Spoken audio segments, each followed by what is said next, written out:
So far, Azhyar has held numerous seminars and lectures. Dr. Nima Asefi is the manager and founder of this association. Today, we have the pleasure of hosting Mr. Nikoghosyan, and we will be listening to his presentation. He will talk about the Middle Persian text Mādayān-i-Wīrāzagān. Mr. Nikoghosyan is an independent scholar specializing in Iranian studies, with a focus on Middle Persian philology, classical Persian literature, and Zoroastrian studies. He earned his degree from Yerevan State University and has served as a visiting lecturer at Isfahan State University, as well as an instructor at Aspirantum, where he taught Persian language and literature to students from leading global institutions. His research includes the publication of Pahlavi studies and several articles on Middle Persian texts and Persian literary traditions in recent years. Mr. Nikoghosyan, please go ahead and begin. Thank you, dear Saida. Thank you for the kind introduction. And thank you for the invitation to you and to Nima. It's a great honor to be invited here to have a lecture. So thank you for that. And thank you all who are here today.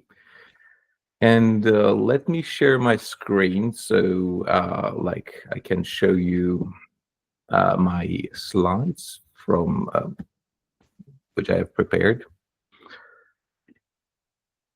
Just a second.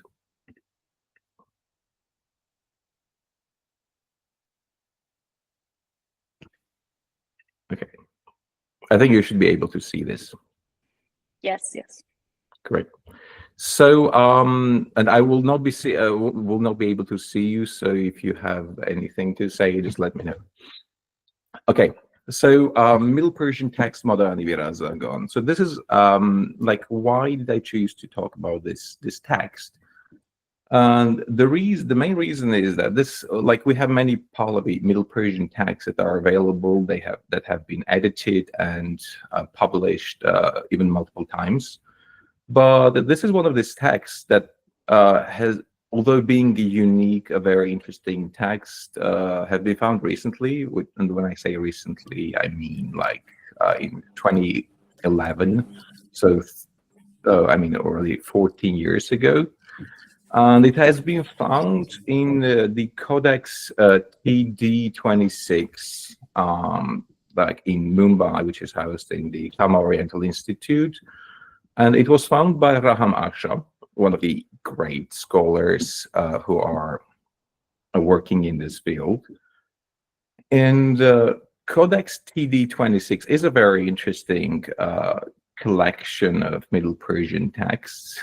And it has been written, although it has been written the copy that we have has been written in 1770 AD or 1139 of Yazgirdi era, which is the Zoroastrian era, date starting from 631, the year when Yazgir III started his reign. It has some really interesting texts, which the list of which is here. It has been actually published in an article. Raham Aksha has written an article about the contents of TD-26. So, and if you look at this, we have quite a number of texts in this codex, in this book. I mean, manuscript. One of which is Mādayān-i-Wizar, which is which you can find in folios 49 to 52. But apart from that, there are other interesting texts, some of which are also found in, and many of which are also found in a number of other manuscripts. Two of them have been actually also transcribed and translated by Raham Aksha. In his article, where he's talking about this interesting codex. But Mādayān-i-Wizar has been published in a separate volume in a small volume by Rahamasha in 2017. And in it, he's presenting the original kind of the original text in Pahlavi script together with the transcription, but without a translation. So when I first received this text, this book, which was due to the kindness of my colleague from Isfahan, Dr. Keshishan, Dr. Armand Keshishan, who sent this volume to me. And when I had a look at the text of this Mādayān, and from Wīrāzagān, you can see that, if you're familiar with Pahlavi literature, that it has a connection with the famous text of Arda Viraz Nama, which is an, so to say, a visionary text. That is, it talks about this very pious person called Arda Viraz, literally the righteous Viraz, who is selected by a number of priests to go to the other world to inquire for the truth about the other life. So this was a very popular text in the Middle Ages. It was it has been found in a number of languages. It has been translated into New Persian, Sanskrit, Old Gujarati, New Gujarati. There is also the Pazan version of this. And there is a report that there is even an Arabic version of this text, which is this information is found in the Dariush Kargar's edition of New Persian Arda Viraz Nama, the New Persian one. And he says that it is actually he received this information from an acquaintance of him, and it is kept in Mosul in a Syriac monastery, but we don't have any information about this Arabic text, but which would be very interesting actually to study. But so we have this text, this Arda Viraz Nama, was a very popular text, and many manuscripts, even like illustrated manuscripts, have been preserved. So Mādayān-i-Wizar is another version of this story. So it tells, like, the plot is the same, the hero is the same, but it has some main differences from this Arda Viraz Nama. So there are, like, this is like, I have basically made a small chart of the contents of the text. The text is based in the reign of Vishtasp. So the events of this text are based during the reign of Vishtasp, who is the patron king of Zoroaster, and one of the first king who officially accepted Zoroastrianism. He's almost like a legendary mythical figure.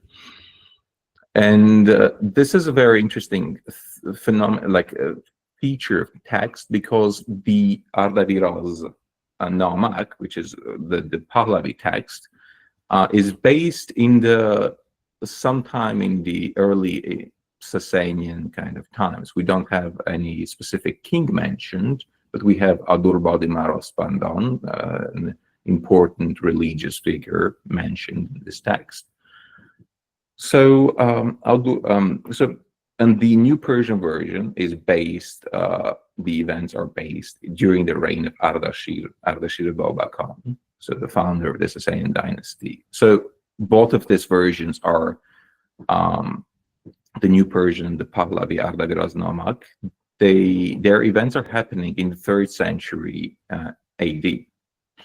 However, this Mādayān and also the Pazan version, they are basing the events during the reign of this legendary king Vishtasp, who was the contemporary Zoroaster, as I mentioned, which means that the events are happening much, much earlier than the ones in the Pahlavi New Persian versions. So this is an interesting trait, because usually, so this events are kind of semi-legendary characters. So if the events in here are happening in much earlier time, it means this text might be actually much earlier than the Pahlavi Arda Vīrāzagān that we have currently, and which is the famous version. So in this text, this is a very short text. We don't have long descriptions like in Arda Vīrāzagān. So it begins with the statement that this is happening. This book that is called Wīrāzagān is has been written during the time of Ishtasp. And when Jamasp, the famous sage and friend of Ishtasp, Jamasp, the Marquard or the Bidash, was the Eran Kundak, literally the chief soothsayer, chief magician of Iran, which is a made-up title. So it begins the text structure very simply, the text structure very simply. So it begins with the description how the sages and like Ishtasp and everyone else decided that Ishtasp should go to the other world to inquire about the truths of a paradise and hell, and whether these things are true or not.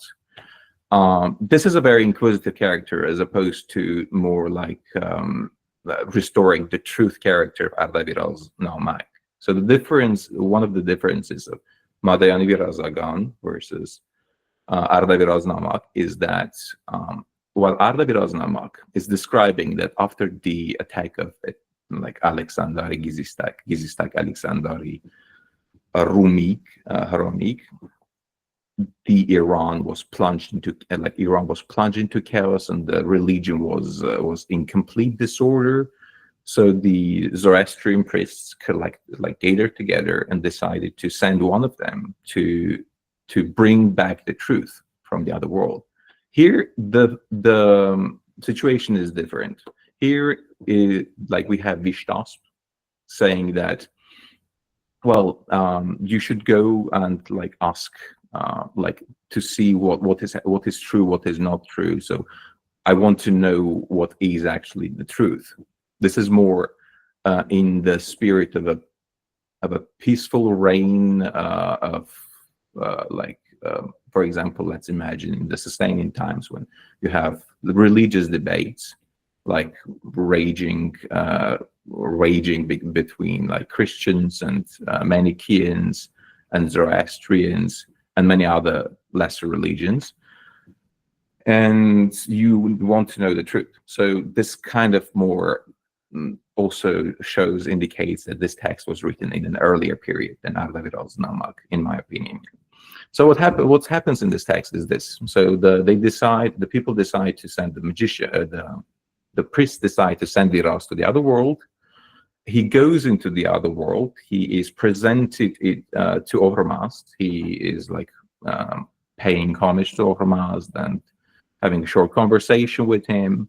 And then he's accompanied by two Yazatas, two divine beings, Srosh and Aldur Yazat, to hell. And so we have only the description of hell here most of the time, unlike Arda Vīrāzagān. And in this description, we have various tortures. It's a very gruesome, kind of scene there, that we have very gruesome scenes. And there are 30 tortures in total, 15 men and 14 women and one couple. So you can see that they were trying to keep the gender balance there. It's almost like the number of men and women, which is refreshing, I guess. So then what happens is that Arda Viraz is brought back to Ormazd, and he tries to stay in paradise. He makes an effort to stay in paradise. He's rejected. He's sent back. And Ormazd is consoling him, saying, well, your place is safe here. You can come later.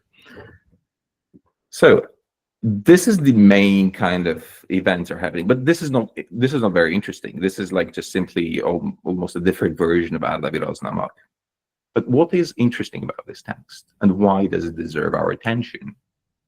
So when I first opened this book and I started reading the first kind of lines, almost the first like few pages, one thing struck me, especially as an Armenian.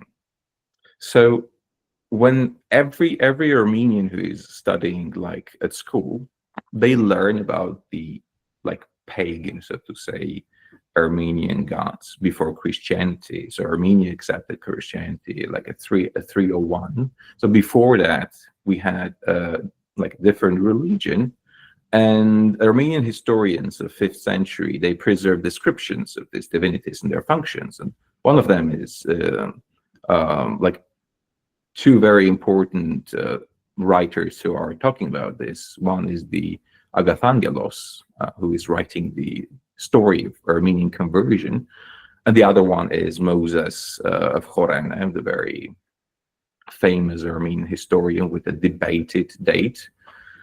And both of them talk about this very interesting divinity called Tyr, obviously the Iranian Tyr, who is very well known in Armenian kind of like literary and historical milieu as the scribe, the divine scribe, the scribe of Ohrmazd, Aramazd, as they say in Armenian. I would say in Armenian. And so the interesting thing about Tyr and his like scribal character is that in the Zoroastrian literature, he's never mentioned like directly as a scribe. He's never called Tiri Dibir. He's always like, we have three main. Let me actually write down the main characters of Tyr, this very interesting divinity. So Tyr has three, like the name Tyr in Zoroastrian, like Middle Persian literature, has three connotations. One is this divinity, Tyr, and this divinity is associated with Tishtar, which is a completely different divinity. It's Tishtar is well known from Avesta, and unlike Tyr, and he's the divinity associated with rain. So, not divinity. And so he's the as a divinity, Tyr is always associated with Tishtar in Middle Persian, like Pahlavi literature. The second connotation with Tyr is the name of the month and day. So it's a calendrical kind of like word name, which is a secondary development, of course. And the third one is the planet Mercury, Tyr. So whenever Tyr is mentioned, he's mentioned in one of these three meanings.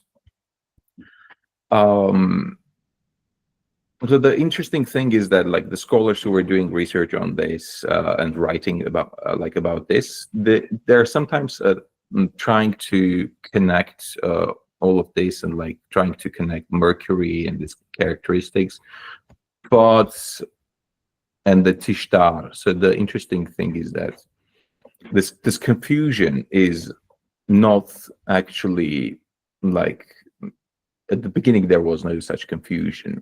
At the beginning, we had Tyr, who had a very clear function of like scribal function, and somehow he got associated with Tishtar.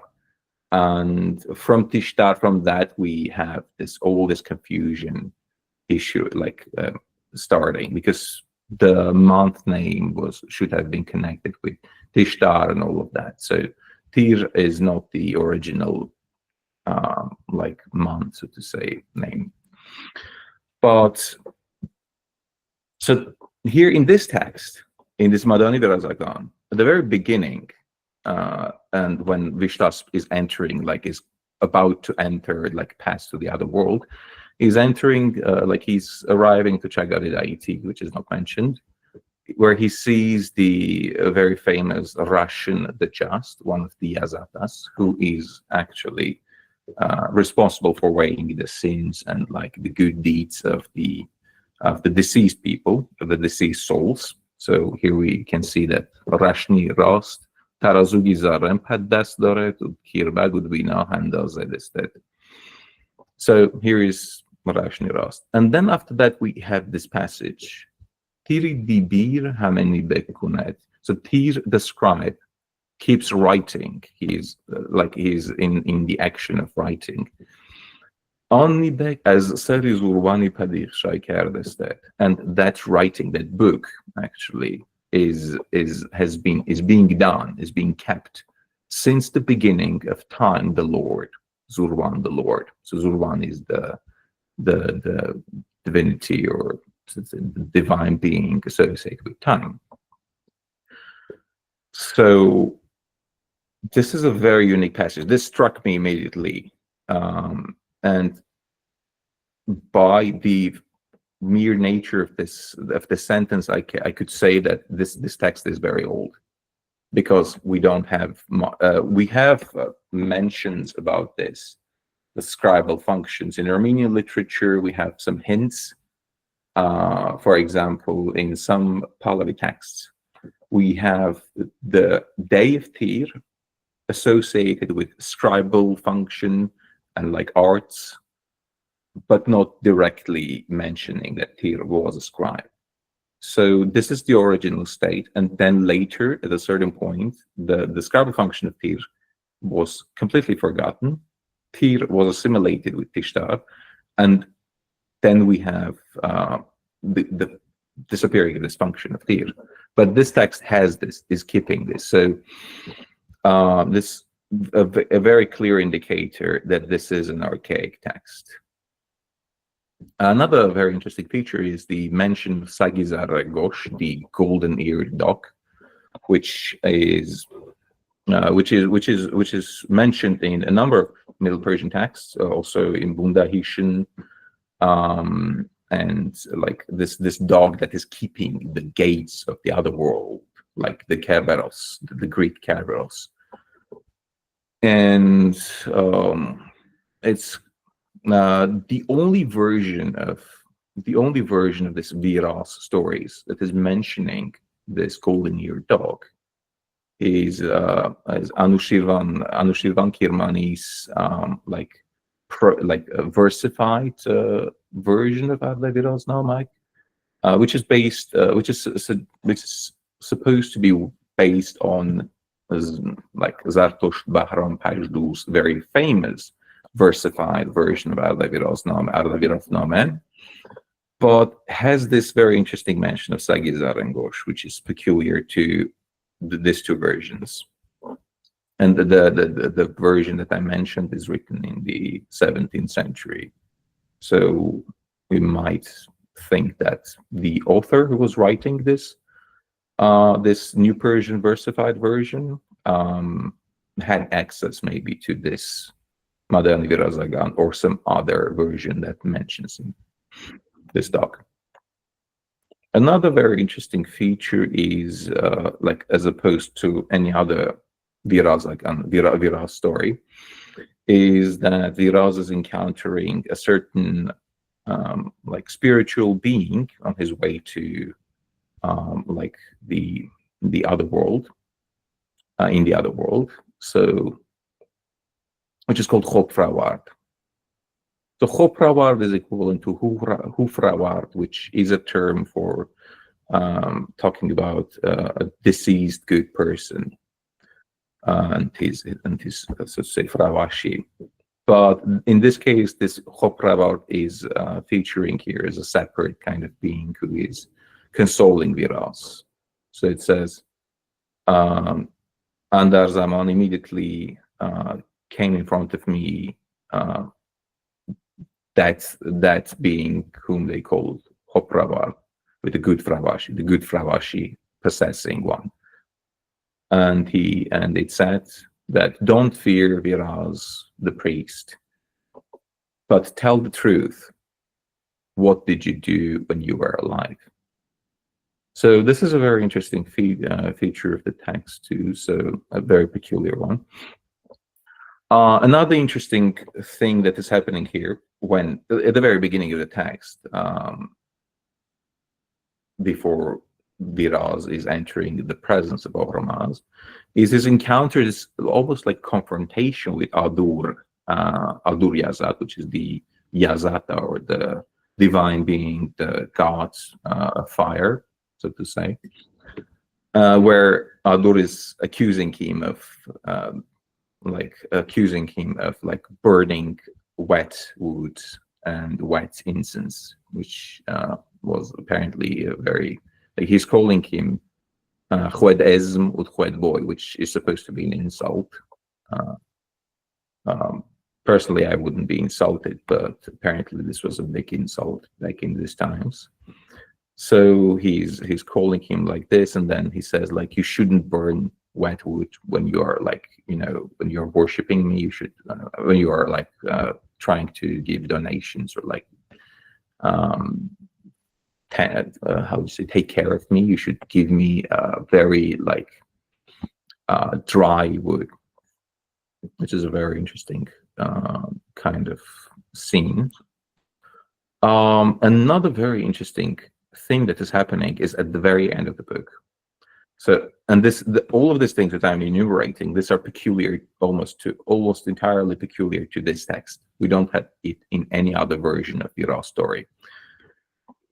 And here, what is happening here is that after returning from hell, from his, like, tour in hell, Viraz is entering the paradise and seeing all this.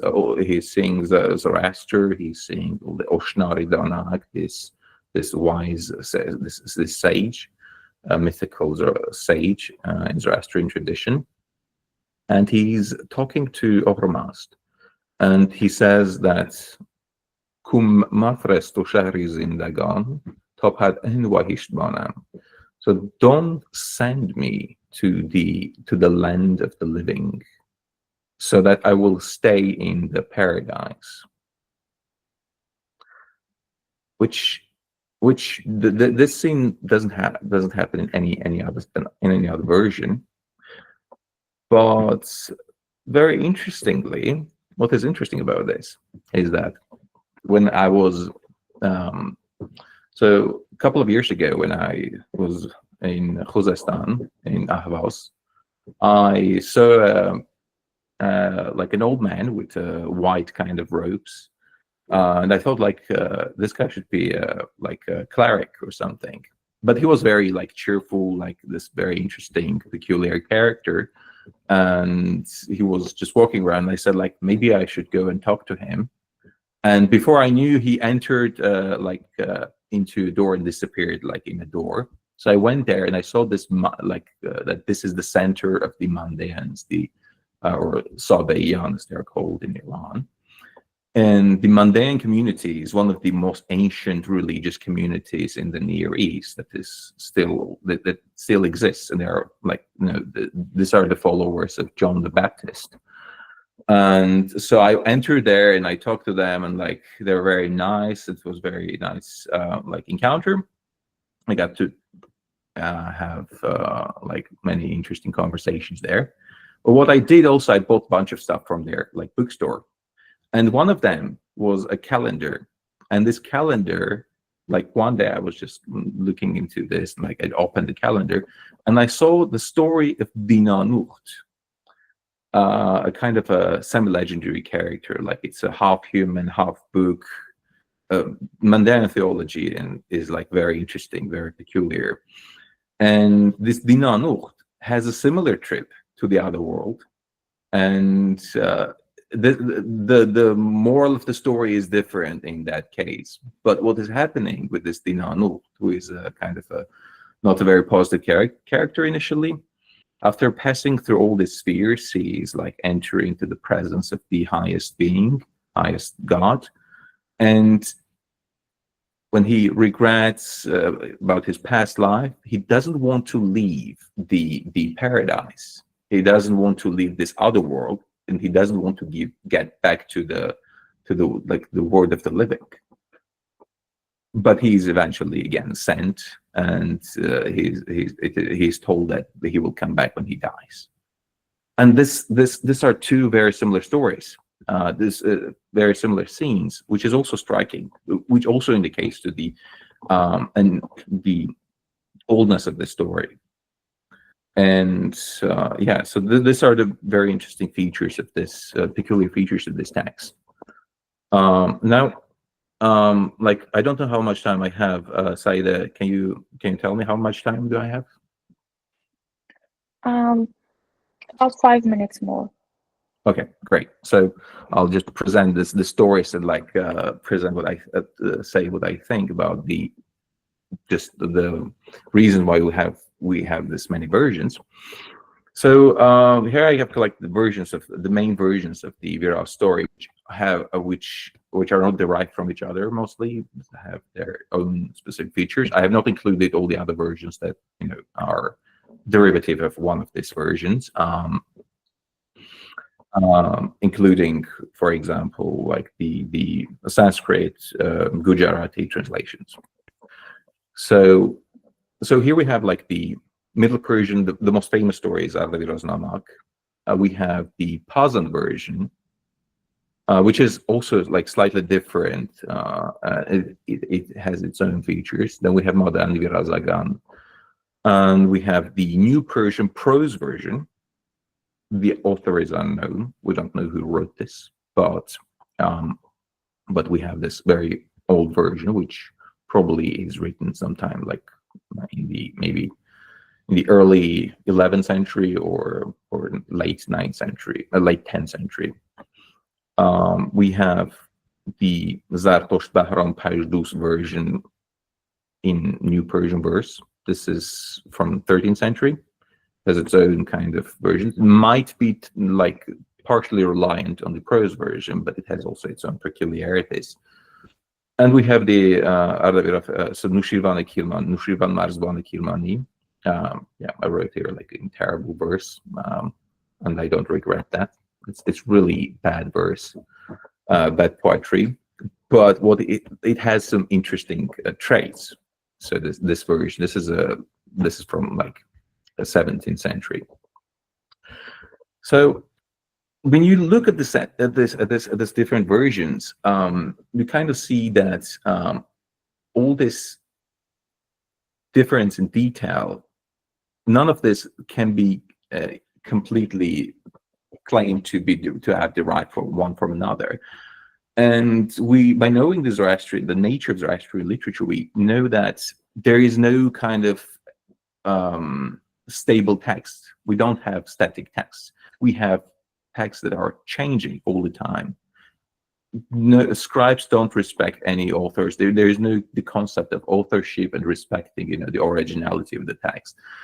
So it's really difficult to reconstruct the origin of Viraz story and how it developed into these different versions.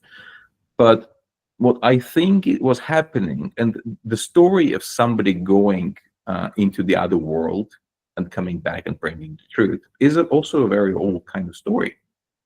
And we don't necessarily need Viraz to be the main hero. For example, in the 3rd century, we have the inscriptions, like we have a number of inscriptions left by the chief priest Kartir, who is claiming to have traveled to the other world and brought back, and he claims that God showed him what is the truth about the afterlife. We have a very interesting passage. I don't know if any of the people who have been studying this text previously have noticed this, by Lucian of Samosata. And let me actually, so who claims that, who in one of his, like Lucian of Samosata is a 2nd century Greek writer of Syriac origin.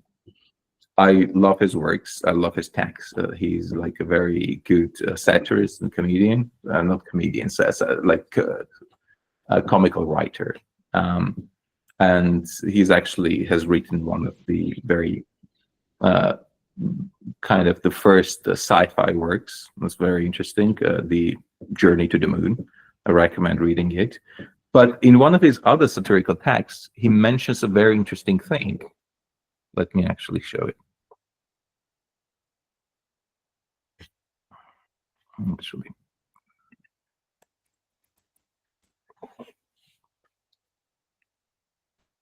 So I'm not going to read the Greek text, but so here he says, like the English translation.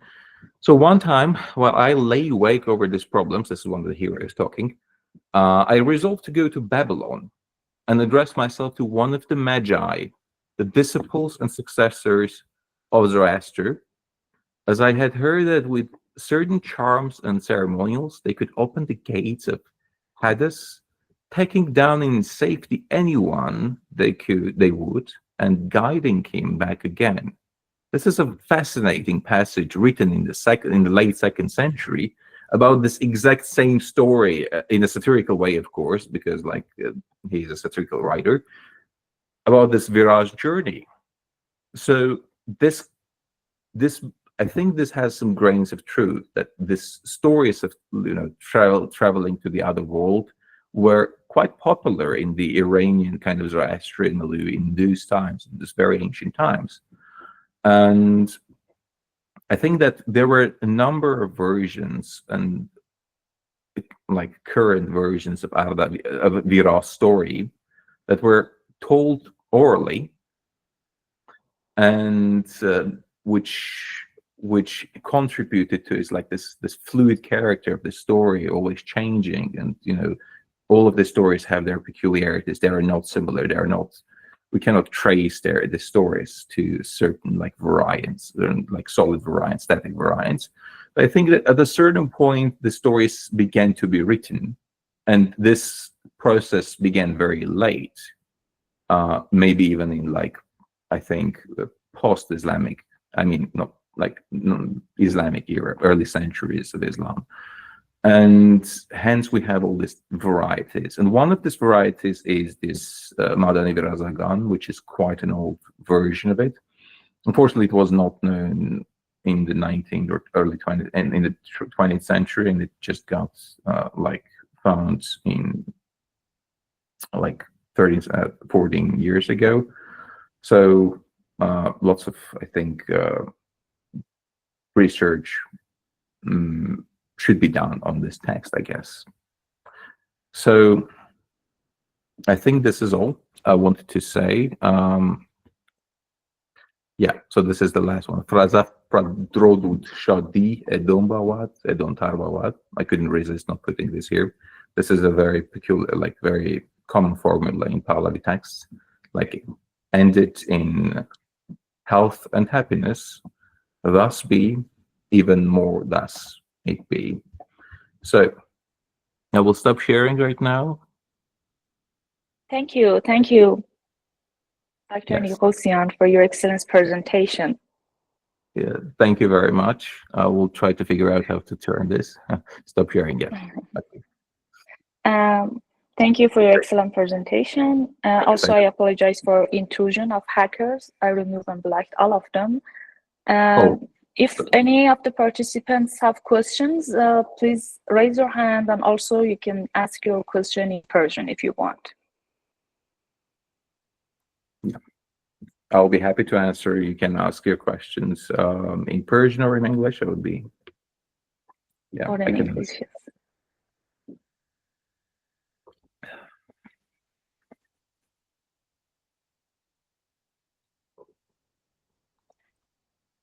Oh, I think maybe nobody has a question. Yeah. Actually, I have questions about the. Yes, Ms. Goli, please turn on your microphone. سلام، خیلی ممنون. Hello. ممنون از صدای من داری؟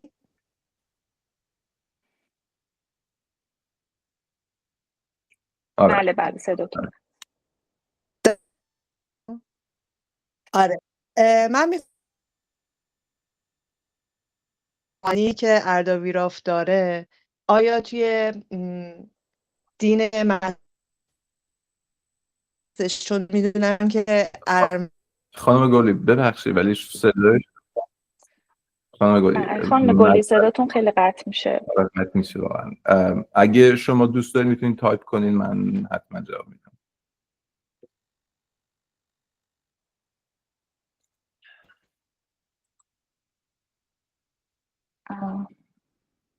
فکر میکنم که صدای ما رو دیگه ندارم. من صداتون دارم ولی اینترنت هم خیلی داغونه و رو گوشی یه کمی سخت تایپ کردن. اگه صدای من خوبه سوالمو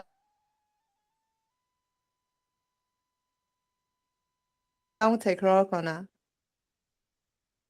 آره حالا سعی میکنیم توجه کنیم، بیشتر توجه کنیم.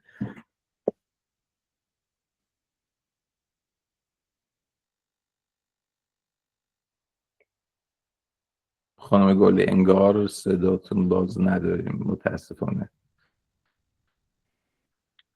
خب من یک بار دیگه شانسمو امتحان کنم ببینم صدای منو شما داری؟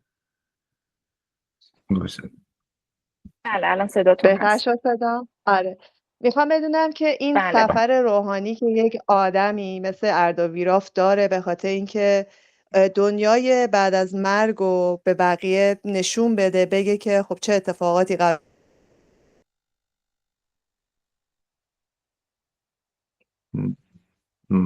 Unfortunately, this time when the sound was good, well, we have other issues. Okay. Does anyone have any questions?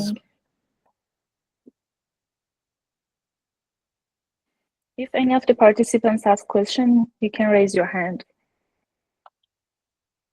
But if you don't raise your hand. So. Yeah. So I think nobody else has question. Great. Thank you, Mr. Nikoghosyan, for your excellent presentation. Yeah. Thank you. Thank you. Yeah, I think Mr. Kiani has question. Please turn on your microphone. Yes, please. درود بر آقای روبن. خوشحالم که تونستم استفاده کنم از این اطلاعات. پرسشی که دارم خواستم ببینم بین این سفر اردا ویراف و سفری که کرتیر داشته موبد دوره بهرام یکم، اینا ارتباطی داره؟ یعنی از یک نوع یا تفاوت داره با هم؟ So I'll answer in English. So if somebody doesn't speak Persian, they also will get the answer. So the question is about the similarity between Kartir's journey and Arda Viraz journey, and structurally we don't have much information about Kartir's journey because he's passingly mentions it in his inscriptions, unfortunately.